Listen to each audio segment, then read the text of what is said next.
मालती माधव। मध्य भारत में पद्मावती नाम का एक राज्य था। उसके प्रधानमंत्री भूरिवसु थे। उनकी एक कन्या थी, मालती। वह बहुत ही सुंदर और गुणवती थी। अपने घर के ऊपर की मंजिल के बारजे में बैठकर वह ठंडी हवा का आनंद लेती थी और नीचे सड़क पर आने जाने वालों को भी देखती रहती थी। मालती की ओर कई युवक आकर्षित थे। उसकी एक झलक पाने के लिए वे सड़क पर इधर उधर चक्कर काटते रहते। लेकिन वह शांत रहती और ऐसे दिखाती मानो उसे इस सब बात का पता ही न हो। इनमें माधव नाम का एक युवक भी था। वह बहुत सुंदर था। वह वहां के विश्वविद्यालय का छात्र था। एक भी दिन ऐसा नहीं होता था जब वह मालती के मकान के नीचे घूमने के लिए न आए। वह मालती की सुंदरता पर मोहित था। उसने उसका ध्यान अपनी ओर आकर्षित करने के अनेक उपाय किए। मालती ने माधव को कई बार देखा था। वह उसके व्यक्तित्व की प्रशंसा भी करती थी, लेकिन फिर भी ऐसे दिखाती मानो उसका ध्यान उसकी ओर कभी गया ही न हो। दिन बीतते गए। माधव धीरज खो बैठा। सोचने लगा कि अब किसी दूसरे तरीके से मालती तक पहुंचना चाहिए। तभी नगर में बसंत का प्रसिद्ध उत्सव शुरू हो गया। यह समारोह प्रेम के देवता कामदेव को समर्पित था। इस उत्सव में स्त्री पुरुषों की बहुत भीड़ रहती थी। इसमें कोई भी पुरुष किसी भी स्त्री से बात कर सकता था और कोई भी स्त्री किसी भी पुरुष से। माधव ने अपने परम मित्र मकरंद के साथ इस उत्सव में जाने का निश्चय किया। दोनों बहुत बंठन कर उत्सव में गए। मालती भी अपनी कुछ सखियों के साथ वहां आई हुई थी। वे इधर-उधर घूम रही थीं। माधव और मकरंद ने मनोरंजन के स्थानों पर और दूसरे स्थानों पर भी उनका पीछा किया, लेकिन वे उनके पास नहीं पहुंच सके। तब माधव अपने मित्र से बोला, मैं सोचता हूं जब वे बाहर आएंगी और अपने घर जाएंगी तभी हम उन्हें पकड़ सकेंगे। जिस रास्ते से उन्हें जाना है, हम उस सड़क के किनारे बड़े पेड़ की छाया में उनकी बाट देखेंगे। माधव का मित्र भी मालती की एक सखी मध्यंतिका को चाहता था। वे जाकर पेड़ के नीचे बैठ गए। उन्होंने ताजे फूल इकट्ठे किए और दोनों ने एक एक सुंदर माला बनाई। जब मालती और उसकी सखियां बाहर आई तो माधव मालती के पास गया और बोला, हे सुंदरी, कृपा करके फूलों की यह माला स्वीकार करो। मालती जानती थी कि माधव वही युवक है जो उसके घर के नीचे उसकी ओर देखते हुए इधर उधर चक्कर काटा करता है। लेकिन वह बोली, मैं आपसे कोई उपहार क्यों स्वीकार करूं? मेरे लिए उपहार लाने वाले आप कौन हैं? मैं आपको नहीं जानती। मेरा नाम माधव है, माधव ने उत्तर दिया। मैं यहाँ के विश्वविद्यालय का छात्र हूँ। मेरे पिता विदर्भ देश के राजा के मंत्री हैं। केवल आपको देखने और जानने के लिए ही बहुत दिनों से हर दिन सांझ पड़े में आपके घर के नीचे टहलता रहा हूँ। आपसे मिलने और बात करने की मेरी हार्दिक इच्छा है। कृपा करके मेरी इस छोटी सी भेंट को स्वीकार कीजिए, उसने विनती की। मालती एक क्षण सोचकर बोली, लगता है मुझे यह सुंदर भेंट स्वीकार करनी ही पड़ेगी। अब मुझे याद आया कि मैंने आपको पहले भी देखा है। मैं भी आपसे मिलना और बात करना चाह रही थी। माधव के मित्र मकरंद ने भी उसी तरह मध्यंतिका को हार भेंट किया। उसने उस हार को ऐसे स्वीकार किया मानो विजयी राजकुमारी हो। माधव और मकरंद वहां खड़े खड़े मालती और उसकी सखियों को घर जाते देखते रहे। जिन्हें वे चाहते थे उन लड़कियों से मिलने में वे दोनों सफल हुए थे। यह आरंभ अच्छा हुआ था। अब दोनों यह जानने के लिए उत्सुक थे कि आगे क्या होता है। यही सोचते हुए वे दोनों भी घर की ओर चल पड़े। माधव मालती के बारे में बातें कर रहा था और मकरंद मध्यंतिका के बारे में। लेकिन दोनों ही नहीं जानते थे कि दूसरा क्या बोल रहा है। अगले दिन सांझ को मालती अपने छज्जे पर बैठी ठंडी हवा का आनंद ले रही थी। तभी उसने माधव को नीचे टहलते देखा। वह उसी की ओर देख रहा था। इस बार मालती ने संकेत द्वारा बताया कि वह उसे पहचानती है। उसने उसे घर के बगल के एक दरवाजे से भीतर आने का संकेत किया। माधव भीतर चला गया। वहां एक गलियारे में मालती और माधव अकेले में मिले। वे एक दूसरे के आमने सामने खड़े रहे, लेकिन देर तक किसी के मुंह से एक शब्द भी नहीं निकला। आखिर माधव ने कहा, यह आपकी शालीनता है कि आपने मुझे पहचान लिया और भीतर बुलाया। अब आप अजनबी नहीं हैं, मालती ने उत्तर दिया। हम कल मिले थे। हम अब एक दूसरे को जान गए हैं। अब आपको मुझसे बात करने की पूरी स्वतंत्रता है। हम क्या बात करें? माधव सोचने लगा। फिर भी कुछ तो कहना ही चाहिए। विश्वविद्यालय में पढ़ने के अतिरिक्त माधव ने कहना शुरू किया, मैं उच्च सैनिक प्रशिक्षण भी पा रहा हूं। लेकिन यह सब कुछ नहीं है। आजकल तो सारा समय में आपके बारे में ही सोचता रहता हूं। मेरे बारे में सोचने की क्या बात है? मालती ने पूछा। माधव बोला, मैं तुम्हारे लिए ही जीवित हूं। यदि तुम मेरा प्रेम और मेरा हृदय स्वीकार करो तो मैं इन्हें तुम्हें समर्पित करता हूँ। सिपाही तब तक कुछ भी समर्पित नहीं करता है, मालती बोली, जब तक वह पूरी तरह हार न जाए। मैं तो पूरी तरह हार चुका हूँ, माधव ने उत्तर दिया। कभी कभी अच्छे से अच्छा सिपाही भी हार जाता है। यहाँ मैं अपनी हार मानता हूँ। तो मैंने लड़ाई जीत ली है, मालती बोली। हाँ हाँ, तुम जीत गई हो, माधव बोला। अब तुम मुझसे कुछ भी ले सकती हो। अच्छा, तुम मुझे बाहर सैर के लिए ले चल सकते हो, मालती ने कहा, लेकिन फिर एक क्षण सोचकर बोली, लेकिन आज नहीं। आज मैं भगवती माता कामंदकी के आने की राह देख रही हूँ। वे मुझे बहुत प्यार करती हैं। भगवती कामंदकी? माधव ने अचरज से पूछा। वे प्रसिद्ध बौद्ध भिक्षुणी जिनसे मेरे पिता ने मुझे मिलने के लिए कहा था। हाँ, वे प्रसिद्ध बौद्ध भिक्षुणी हैं, मालती ने बताया। यहाँ से कुछ दूर पर उनका बहुत बड़ा विहार है। वहाँ वे लोगों की भलाई के लिए बहुत से काम करती हैं। बहुत से दूसरे लोग भी उनकी सहायता करते हैं।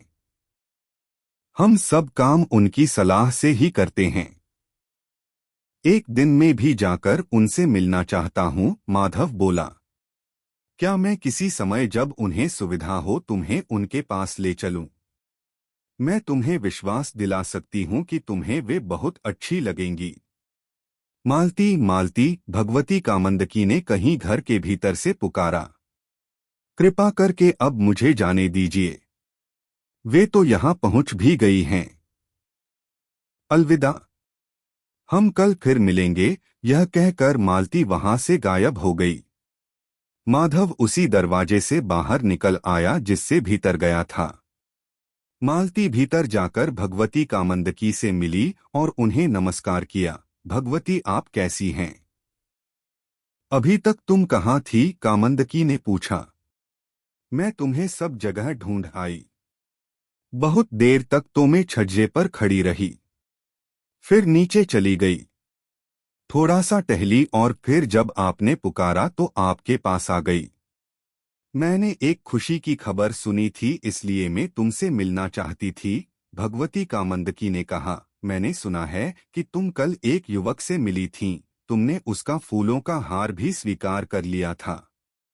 यह सच है, मालती ने स्वीकार किया, और मैं अभी भी उससे कुछ देर के लिए मिली थी।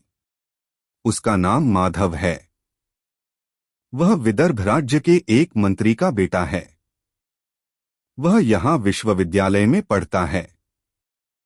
उसने मुझे अभी अभी बताया कि उसके पिता ने उसे आपसे मिलने के लिए कहा था। हाँ हाँ, भगवती कामंदकी बोली, मुझे सब कुछ पता है। वह अभी तक मुझसे मिला नहीं। शायद तुम रास्ते में आ गई होगी, उन्होंने मालती को चिढ़ाया। जी नहीं, मालती ने विरोध किया, मैं तो उससे कल ही मिली हूँ और वह यहाँ कई महीने से है। किंतु भगवती कामंदकी ने कहा, वह कई महीने से तुम्हारे घर के नीचे तुमसे मिलने के लिए चक्कर जो काटता रहा है। वह बहुत अच्छा लड़का है। वह मेरे एक पुराने मित्र का बेटा है। मैं तुम दोनों का परिचय करवाने की योजना बना रही थी, लेकिन तुम दोनों तो मेरी सहायता के बिना ही मिल लिए। अब मैं उससे मिलना चाहूंगी। उसे ऐसा कह देना। शायद तुम उसे मेरे पास ला सको। अवश्य, मालती बोली, मैं पूरी कोशिश करूंगी। मालती और माधव बहुत बार छिपकर मिले। वे घंटों बातें करते रहते। वे बगीचे या वन के बाहरी भाग में चले जाते। उन्होंने एक दूसरे को उपहार भी दिए और एक दूसरे के चित्र भी बनाए। उनका प्रेम दिनों दिन बढ़ता गया। वे बहुत खुश थे। वे भगवती कामंदकी से भी बहुत बार मिले और उनसे बातें की। मध्यंतिका का एक भाई था, नंदन। वह अधेड़ उम्र का विधुर था।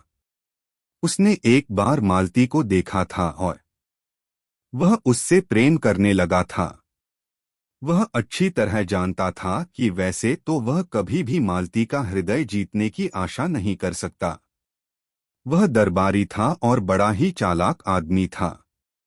वह राजा के पास पहुंचा और मालती को अपनी पत्नी बनाने के लिए उनकी सहायता चाही। राजा बहुत सीधे थे और वे नंदन को पसंद करते थे। उन्होंने वायदा किया कि वह उसकी इच्छा पूरी करने में उसकी सहायता करेंगे। राजा ने एक दिन भूरिवसु मालती के पिता से अपनी बेटी का विवाह नंदन से कर देने के लिए कहा।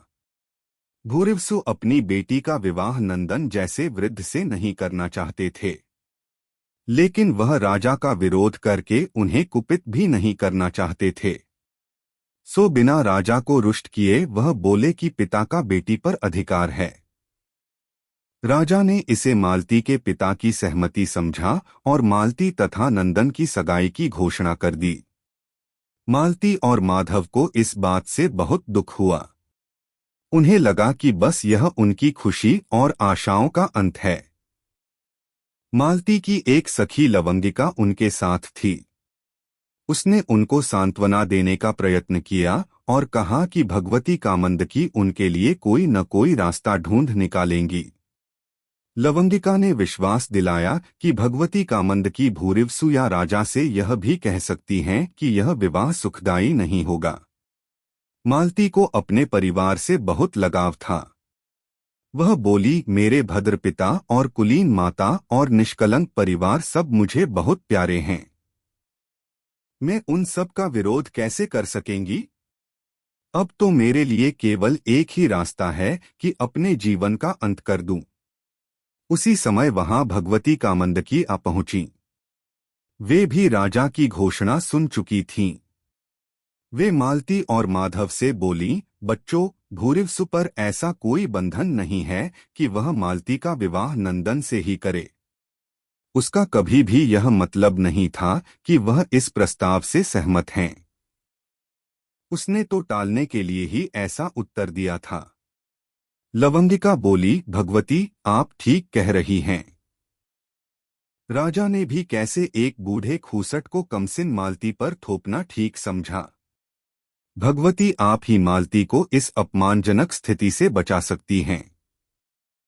सौभाग्य से या भूरिवसु की कुशलता से ही इस स्थिति से बचा जा सकता है। कामंदकी बोली और फिर कहा, पहले भी ऐसे उदाहरणों की कमी नहीं रही जबकि अंत में सच्चा प्रेम ही विजयी हुआ है। शकुंतला का ही उदाहरण ले लो। कर्म की स्वीकृति के बिना उसने चुपचाप राजा दुष्यंत से विवाह किया। रुक्मिणी का श्रीकृष्ण के साथ भाग जाना, वासवदत्ता का उद्यन को आत्मसमर्पण करना, लेकिन मेरी समझ में नहीं आ रहा कि मालती को ऐसी सलाह देना ठीक होगा या नहीं। फिर माधव के बारे में भी मुझे सोचना है। वह देवव्रत का बेटा है। वह बड़ा आदमी और विदर्भ के राजा का मंत्री है। उसकी कीर्ति पर किसी भी प्रकार का कलंक नहीं लगा है। भूरिवसु और देवव्रत दोनों इकट्ठे पढ़ते थे। वे दोनों घनिष्ठ मित्र हैं। माधव उसका इकलौता बेटा है। यह शिक्षित और सुंदर है। वह यहाँ पद्मावती में ऊंची शिक्षा ग्रहण कर रहा है। केवल उसे देखने के लिए ही यहाँ की स्त्रियां आपस में होड़ लगाती रहती हैं। शिवरात्रि का दिन था। मालती की माता ने उसे भगवान महादेव का आशीर्वाद प्राप्त करने के लिए करीब के नगर के एक शिव मंदिर में जाने के लिए कहा था। मालती और लवंगिका वहां गई और शिव पर चढ़ाने के लिए पास के बगीचे से फूल इकट्ठे करने लगीं। भगवती कामंदकी को मालती के मंदिर जाने के बारे में पता था। उन्होंने माधव को भी वहां उपस्थित रहने के लिए कहा था। भगवती कामंदकी भी वहां पहुंच गई। उन्होंने मालती को पास बिठा लिया और उसे बताया कि माधव उसके लिए कितना व्याकुल हो रहा है। मालती को माधव की वेदना के बारे में जानकर बहुत दुख हुआ। इसके बाद लवंगिका ने मालती की दयनीय अवस्था के बारे में बताया। अचानक वहां का शांत वातावरण किसी के चिल्लाने से अशांत हो उठा। सावधान सावधान, एक शेर छूट गया है। वह आदमियों और पशुओं पर हमला कर रहा है। एक लड़की भागती हुई दिखाई दी। वह चिल्ला रही थी, सहायता सहायता करो। नंदन की बहन मद्यंतिका पर शेर हमला कर रहा है। उसे उस जंगली जानवर से बचाओ। माधव तुरंत दौड़कर वहां गया और पूछा, वह कहाँ है? मद्यंतिका कहाँ है? मालती डर से चिल्ला उठी। अचानक कहीं से मकरंद तलवार से लैस वहां आ धमका और शेर पर झपटा। शेर ने लड़की को तो छोड़ दिया और मकरंद पर धावा बोल दिया। मकरंद बहुत वीरता से लड़ा और उसने शेरंग को मार दिया, लेकिन वह भी बुरी तरह से घायल हो गया था और उसके घावों से खून बह रहा था। कामंदकी ने तुरंत मकरंद को अपने विहार में भिजवा दिया। वहां उसका उपचार अच्छी तरह हो सकता था। मद्यंतिका भी घायल हुई थी, लेकिन उसकी हालत चिंताजनक नहीं थी। वहां पर उपस्थित लोगों में बहुत डर फैल गया था, लेकिन जल्दी ही फिर सब कुछ शांत हो गया। मालती, माधव और मद्यंतिका नियमित रूप से मकरंद की खबर लेने के लिए कामंदकी के बिहार में जाते रहे। कुछ ही दिनों में उसके घाव भर गए और उसकी खोई शक्ति लौट आई। मालती और माधव उसे देखने के लिए प्रतिदिन आते थे। एक दिन माधव को सैनिक कवायद में भाग लेना था, इसलिए मालती अकेले ही मकरंद को देखने के लिए गई।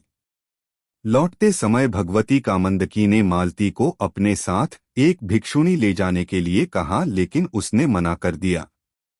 कुछ देर बाद भगवती कामंदकी परेशान हो उठी। उन्हें मालती के बारे में चिंता होने लगी थी। उन्होंने एक भिक्षुणी को नगर में यह पता लगाने के लिए भेजा कि मालती ठीक ठाक घर पहुंच गई है न। भिक्षुणी को पता लगा कि मालती अभी घर नहीं पहुंची है। वह तुरंत माधव को यह खबर देने के लिए गईं। माधव उसी दम अपना घोड़ा लेकर बाहर निकल आया। श्मशान भूमि के एक ओर केरल या काली देवी का मंदिर था। यह सहार की देवी है। कुछ ऐसे पागल थे जो इस देवी की पूजा करते थे। यहाँ का प्रधान पुजारी अघोरघंट था। उसका विश्वास था कि पशु, पक्षी और यहाँ तक कि मनुष्य की बलि देने से दैवी शक्ति प्राप्त की जा सकती है। उसकी सहायक कपालकुंडला नाम की एक उन्मत्त पुजारिन थी। उसमें एक पागल स्त्री का बल था। वह देवी को प्रसन्न करने के लिए सब कुछ, यहाँ तक कि अपराध भी करने को तैयार थी। प्रधान पुजारी अघोरघंट को जब सब तरह की बलियां देने पर भी दैवी शक्ति प्राप्त नहीं हुई तो उसने कपालकुंडला से कहा, अब मुझे सबसे सुंदर कन्या की बलि देनी पड़ेगी और मुझे विश्वास है कि मेरी इच्छा अवश्य पूरी होगी। इसमें मैं आपकी सहायता करूंगी गुरुजी, कपालकुंडला बोली। इस पद्मावती राज्य में मैंने सबसे सुंदर कन्या देखी है। वह यहाँ के प्रधानमंत्री की पुत्री मालती है। मुझे थोड़ा सा समय दीजिए, मैं शीघ्र ही आपके काम के लिए उसे यहाँ लाकर उपस्थित कर दूंगी। इसके बाद कपालकुंडला मालती की खोज में रहने लगी। भगवती कामंदकी के विहार से जब मालती अकेली लौट रही थी तो कपाल कुंडला ने उसे रास्ते में देख लिया। उस पागल औरत ने मालती को बालों से पकड़ लिया, मारा और घसीटकर उसे काली मंदिर में ले गई और अपने गुरु की भेंट कर दिया। वह बहुत खुश हुआ और उसने तत्काल ही बलि देने के सब प्रबंध कर डाले। माधव जब मालती को ढूंढ रहा था तो उसे कापालिक लोगों का ख्याल आया। वे बलि देने के लिए लोगों को पकड़ लेते हैं। बस उसने अपना घोड़ा काली मंदिर की ओर दौड़ा दिया। वह ऐन मौके पर जा पहुंचा। उसने देखा मूर्ति के सामने मालती मरने से पहले अपनी आखिरी प्रार्थना कर रही है। पुजारिन बहुत उत्तेजित होकर ढोल और खड़ताले बजा रही हैं। पुजारी मालती का सिर एक खड्ग से काटने को तैयार है। बिना समय नष्ट किए माधव ने बिजली की फुर्ती से काम किया। उसने एक तीर से पुजारी का सिर धड़ से अलग कर दिया। यह देखकर पुजारिन एक तेज कटार लेकर माधव को मारने के लिए झपटी। माधव ने उसे एक टांग मारी और वह चीखती हुई दूर जा गिरी। क्रूर माधव, तुमने मालती को बचाने के लिए मेरे गुरु को मारा है। तुमने मुझे नहीं मारा क्योंकि मैं स्त्री हूं। लेकिन तुम याद रखो कि मैं बदला ले सकती हूं। वह चिल्लाई। जिस आदमी ने नाग को मारा हो वह उसकी नागिन के जहरीले दांतों के रहते भला सुरक्षित कैसे रह सकता है। जब माधव मालती को लेकर जा रहा था तो एक भारी भीड़ भगवती कामंदकी के नेतृत्व में उधर से उमड़ी हुई आ रही थी। जो कुछ वहां हुआ था उसकी सूचना उन्हें मिल चुकी थी और मालती के बाल बाल बच जाने से सब बहुत खुश थे। दिन निकलते गए। नंदन के विवाह की बात से जो तनाव पैदा हो गया था वह बढ़ रहा था। माधव निराश होता जा रहा था और मालती नंदन से विवाह करने के बजाय अपने जीवन का अंत कर देना चाहती थी। भगवती कामंदकी गहरे सोच में थी कि मालती और माधव को मिलाने की समस्या को कैसे सुलझाया जाए। मालती की माता ने उससे कहा कि वह विवाह से पहले नगर में देवी के मंदिर में जाकर प्रार्थना करके उनका आशीर्वाद प्राप्त करे। मालती ने भगवती कामंदकी से भी वहां जाने की अनुमति ले ली। मेरी प्यारी बच्ची, कामंदकी बोली, चिंता मत करो। हम इस तरह योजना बनाएंगे कि अपने उद्देश्य में सफल हो सकें। अब तुम लवंगिका को लेकर मंदिर जाओ। मालती और लवंगिका मंदिर पहुंच गई। माधव और मकरंद भगवती कामंदकी की आज्ञानुसार एक खंभे के पीछे छिपे हुए उनकी प्रतीक्षा कर रहे थे। लवंगिका ने मालती को याद दिलाया कि उसकी माता जी की इच्छा थी कि विवाह से पहले देवी का पूजन करके उनका आशीर्वाद प्राप्त कर लिया जाए। मालती बहुत परेशान थी। वह बोली, मैं तुमसे एक प्रार्थना करना चाहती हूँ। तुम माधव को खुश रखने की पूरी कोशिश करना और ध्यान रखना कि वह कोई ऐसा वैसा काम न कर बैठे। मेरी जीवित रहने की कोई इच्छा नहीं है क्योंकि मैं दूसरे आदमी से विवाह करने का अपराध करने जा रही हूँ, इसलिए जो कुछ मैं करना चाहती हूँ उससे मुझे रोको मत। मालती फिर लवंगिका के पैरों पर गिर पड़ी। तभी मकरंद ने माधव से लवंगिका के स्थान पर खड़े होने का आग्रह किया। माधव ने वैसा ही किया और वह बहुत कोमल स्वर में बोला, यह पागलों वाली बातें छोड़ दो प्रिय मालती। मैं तुम्हें इस हालत में नहीं देख सकती। मालती अभी भी नीचे पड़ी हुई सोच रही थी कि लवंगिका ही उससे बातें कर रही है। बोली, उसका निश्चय पूरा करने में उसे उसकी सहायता करनी चाहिए। माधव बोला, मैं तुमसे क्या कह सकती हूँ। तुमसे बिछुड़ना मेरे लिए असह्य है, लेकिन पहले एक बार मेरे गले से तो लग जाओ। मालती को अब भी यही विश्वास था कि वह लवंगिका है। उसने उठकर माधव को गले से लगा लिया। प्रिय सखी, मेरी आंखें आंसू से भरी हुई हैं। मैं तुम्हें देख नहीं सकती, लेकिन तुम्हारे शरीर का स्पर्श कुछ और ही तरह का है। फिर भी मेरा संदेश माधव को दे देना कि अब मैं उसका चंद्रमुख नहीं देख सकूंगी। प्रिय सखी, मुझे सदा याद रखना और इस माला को, जिसे माधव ने मुझे दिया था, संभाल कर रखना। इसे अपने गले में वैसे ही पहनना जैसे मैं पहनती रही हूँ। फिर उसने हाथ बढ़ाकर माला माधव के गले में डाल दी। तभी अचानक उसे अपनी गलती का पता चला। वह धक्सी रह गई। माधव बोला, क्या मैंने कम दुख सहा है? कभी कभी मुझे इस विचार से शांति मिलती थी कि हम दोनों का विवाह होगा, और इससे भी कि तुम मुझसे प्रेम करती हो। उसी समय कामंदकी वहां आ पहुंची और मालती से बोली, यह रहा तुम्हारा प्रिय जिसके लिए तुमने इतना दुख सहा है। उसने भी तुम्हारे बराबर ही दुख सहा है। इसलिए ऐ सुंदरी मालती, अब और मत लजाओ। प्रेम की इच्छा पूरी होने दो। फिर भगवती कामंदकी ने मालती का हाथ माधव के हाथ में पकड़ाकर दोनों प्रेमियों का विवाह कर दिया। उन्होंने दोनों को समझाया कि विवाहित जीवन कैसे बिताया जाता है। उन्होंने उन्हें सुखी और संपन्न होने का आशीर्वाद भी दिया और उनको बाहर बगीचे में जाने को कहकर कहा कि वे और बाकी लोग भी बाद में पहुंच जाएंगे। माधव मालती का हाथ पकड़कर बगीचे की ओर चला गया। वह खुश था कि सब कुछ वैसे हो रहा था जैसा कि वे चाहते थे। थोड़ी देर बाद में भगवती कामंदकी, लवंगिका, मकरंद और मद्यंतिका भी वहां आ पहुंचे। भगवती कामंदकी ने कहा, अभी हमने आधा काम ही समाप्त किया है। अभी हमें मकरंद और मद्यंतिका का विवाह भी करना है। लवंगिका जल्दी ही उन्हें ले आई और भगवती ने उनका भी विवाह कर दिया। तब वे बोली, यह सब हमने गुप्त रूप से किया है। इन विवाहों का समाचार किसी तरह से भी यहाँ से बाहर नहीं जाना चाहिए। मालती और माधव, तुम यहाँ से एकदम मेरे विहार के लिए रवाना हो जाओ। नदी के किनारे एक छोटे से मकान में तुम्हारे रहने का प्रबंध पहले से ही कर दिया गया है। तुम्हें बाहर लोगों के बीच में नहीं जाना चाहिए। सब प्रकार का सामान वहां पहुंचा दिया जाएगा। बाहर 2 घोड़े खड़े तुम्हारी राह देख रहे हैं। अब तुम जाओ। माधव और मालती ने वैसा ही किया जैसा उन्हें समझाया गया था। उन्होंने नदी किनारे वाले मकान में अपना नया जीवन आरंभ किया।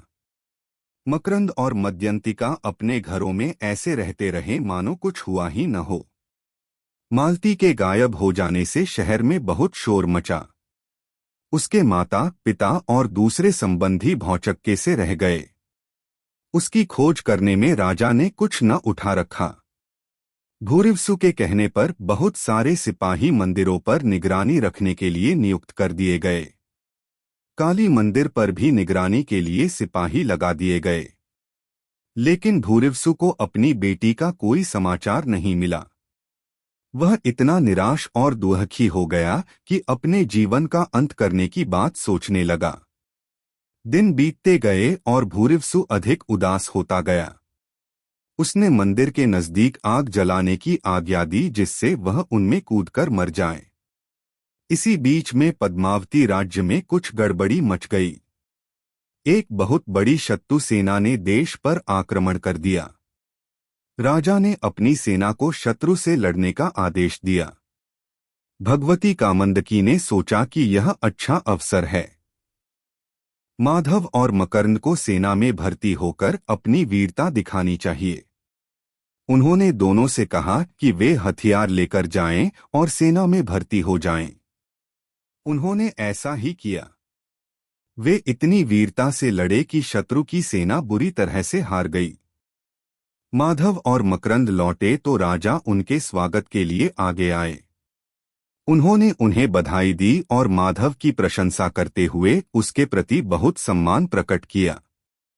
तब माधव ने राजा को बताया कि वह विदर्भ राज्य के मंत्री देवव्रत का बेटा है, और यह भी बताया कि वह मालती से प्रेम करता है।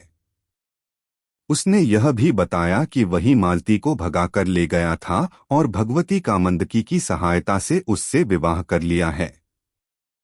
अब वे नदी के किनारे वाले मकान में रह रहे हैं। राजा ने भूरिवसु को बुलाकर माधव और मालती के विवाह का समाचार उसे दिया और यह भी बताया कि इस तरह से 2 विशिष्ट परिवार आपस में जुड़ गए हैं। उन्होंने माधव को अपनी पत्नी को लाने के लिए कहा। माधव अपने घोड़े पर भागा भागा मालती को लेने पहुंचा, लेकिन वह घर पर नहीं थी। तब इस आशा से वह भगवती कामंदकी के यहाँ पहुंचा कि शायद मालती वहां हो। भगवती कामंदकी मालती के घर पर न होने का समाचार सुनकर बहुत चकित हुई। अचानक माधव को कपाल कुंडला और काली मंदिर की याद आ गई। वह बहुत तेजी से वहां पहुंचा और मंदिर में घुस गया। जो दृश्य उसे दिखाई दिया वह भयभीत करने वाला था, लेकिन खतरे के डर से उसने उतावली का कोई काम नहीं किया। उसने मालती को एक खंभे से बंधे पाया और देखा कि कपाल कुंडला करीब करीब नंगी पागलों की तरह नाच रही है। वह मालती पर हंस रही थी और चिल्ला चिल्ला कर कह रही थी, अब तुम मेरी दया पर हो, कहाँ है तुम्हारा पति और सब अविवाहित लड़कियों का मित्र, साधुओं को मारने वाला और मेरे गुरु का हत्यारा? अब वह आए न तुम्हें बचाने के लिए। मैं तुम्हारे टुकड़े टुकड़े करूंगी जिससे तुम धीरे धीरे मरो। जब तुम मरोगी तो देवी मुझे और दैवी शक्ति देगी। और वह पागलों की तरह से नाचने लगी। माधव ने भीतर झांककर स्थिति को अच्छी तरह से भांप लिया। वह बिना सोचे समझे भीतर नहीं जाना चाहता था। वह घोड़े को बांधने वाली रस्सी लाया और तब भीतर जाकर एक खंभे के पीछे छिप गया। मालती ने उसे देख लिया, लेकिन उसने अपने ओठों पर उंगली रखकर उसे चुप रहने का संकेत किया। जैसे ही पुजारिन उस खंभे के नजदीक आई जहां माधव छिपा हुआ था, उसने रस्सी की कमंद बनाकर एकाएक उस पागल औरत को पकड़ लिया। वह चिल्लाने लगी और खूब हाथ पैर मारकर निकलने का प्रयत्न करने लगी। वह ऊंचा ऊंचा रोने लगी, लेकिन माधव ने उसे खींचकर खंभे से कसकर बांध दिया। तब उसने एक कपड़े का टुकड़ा उसके मुंह में ठूंस दिया जिससे वह चिल्ला न सके। वह अब भी शैतान की तरह लड़ रही थी और अपने हाथ हिला रही थी। चाहे वह कितनी ही दुष्ट क्यों न हो, माधव को औरत को मारना अच्छा नहीं लगा। माधव ने घोड़े का कोड़ा निकाला और उसे पीटने लगा। जब तक वह गिर नहीं गई उसने मारना बंद नहीं किया। तब माधव ने मालती के बंधन काटे, उसे उठाकर बाहर लाया और भगवती कामंदकी के पास ले गया। यह खबर फैल गई। राजा, भूरिवसु और कई दूसरे लोग अगले दिन सुबह सुबह भगवती कामंदकी के बिहार में आए। राजा भगवती कामंदकी से बोला, आपने राजा की इच्छा के विरुद्ध कार्य किया है, लेकिन मैं आपको क्षमा करता हूं क्योंकि उस कार्य का अंत शांति और खुशी लाया है। भगवती कामंदकी ने उत्तर दिया, मालती और माधव का मिलन अचानक नहीं हुआ है। भूरिवसु और देवव्रत, माधव के पिता, एक साथ पढ़ते थे और गहरे मित्र भी थे। उन्होंने एक दूसरे से वायदा किया था कि यदि एक के लड़की और दूसरे के लड़का हुआ तो वे इनका विवाह कर देंगे। जब देवव्रत ने माधव को पद्मावती भेजा तो मुझे भी सूचना दी और लिखा कि मैं ऐसा प्रबंध करूं जिससे मालती और माधव का विवाह हो जाए। यदि मैंने कुछ किया है तो केवल अपने मित्र की सहायता करने के लिए ही किया है। अंत में सब प्रसन्न थे। राजा इतने प्रसन्न थे कि उन्होंने माधव को एक प्रदेश का राज्यपाल नियुक्त कर दिया। मालती और माधव आनंद से रहने लगे।